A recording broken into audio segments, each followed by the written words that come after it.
आदरणीय बहन कुमारी मायावती जी ने मेरठ मामले को संज्ञान में लेते हुए बहुजन समाज के छोटे बड़े संगठनों को खरी खोटी सुना दी।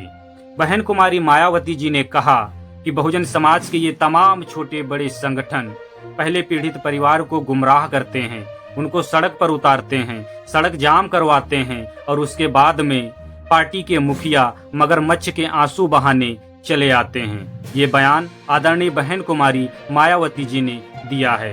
नमस्कार, मैं शिवा बौद्ध और आप देख रहे हैं जोश का समंदर।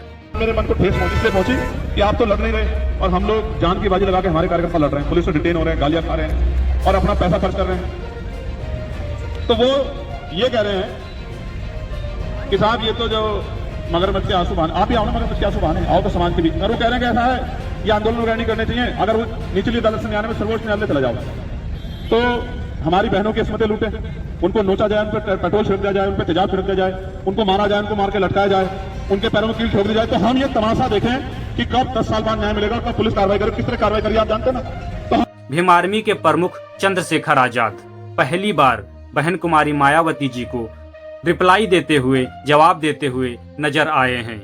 चंद्रशेखर आजाद ने कहा है कि आप समाज की लड़ाई नहीं लड़ रहे हैं और हमारे लोग अपना पैसा खर्चा करके, हमारे कार्यकर्ता अपना पैसा खर्चा करके सड़कों पर संघर्ष कर रहे हैं, पुलिस उनको डिटेन कर लेती है। आप कह रहे हैं कि हम लोग मगरमच्छ के आंसू बहाने चले आते हैं, तो आपको किसने रोका है? आप भी आ जाइए।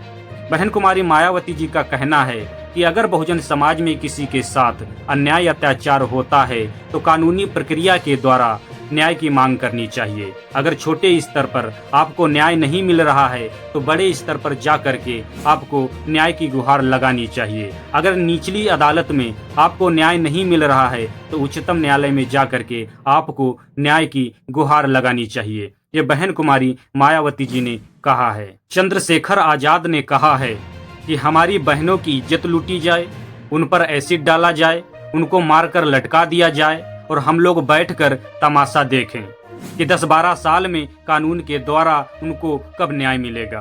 पहली बार चंद्रशेखर आजाद आदरणीय बहन कुमारी मायावती जी को खुलकर जवाब दिया है। मेरठ में बहुजन समाज की बिटिया को मार करके एसिड डाल करके खेत में फेंक दिया जाता है। यह मामला काफी सुर्खियों में बन जाता है। उसके बाद कुछ लोगों के द्वारा वहां पर धरना प्रदर्शन होता है।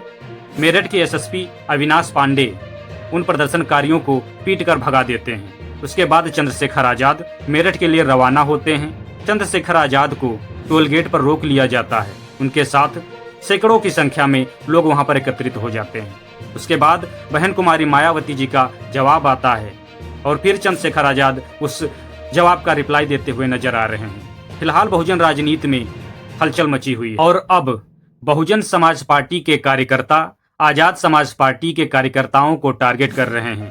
आजाद समाज पार्टी के कार्यकर्ता बहुजन समाज पार्टी के कार्यकर्ताओं को टारगेट कर रहे हैं। लेकिन अब बहुजन वोटरों को सावधान होना पड़ेगा। आपस में लड़ने से कोई समाधान नहीं निकलने वाला। ये दोनों नेता बहुजन समाज के लिए सम्माननीय हैं। आदरणीय बहन जी ने बहुजन समाज के लिए बहुत सारे कार्य किए हैं। बहन जी के कार्यों को शब्दों में पिरोना कठिन है। उसी प्रकार से चंद्रशेखर आजाद ने बहुजन समाज के युवाओं को तैयार किया है। अब बहुजन समाज का युवा किसी से डरता नहीं है। अन्याय के खिलाफ प्रशासन की आंख में आंख डालकर संविधान के दायरे में रहकर न्याय की मांग करता है। इसीलिए ये दोनों नेता बहुजन समाज के लिए बहुत महत्वपूर्ण हैं। आपस में लड़ने से कोई समाधान नहीं निकलने वाला। एक मंच पर आकर के बहुजन समाज को मजबूत बनाने का काम करना होगा। खैर, इस पूरे मामले पर आप क्या सोचते हैं? आपकी क्या राय है? कमेंट बॉक्स में जरूर लिखिएगा, क्योंकि आपकी बात हमारी आवाज है। धन्यवाद।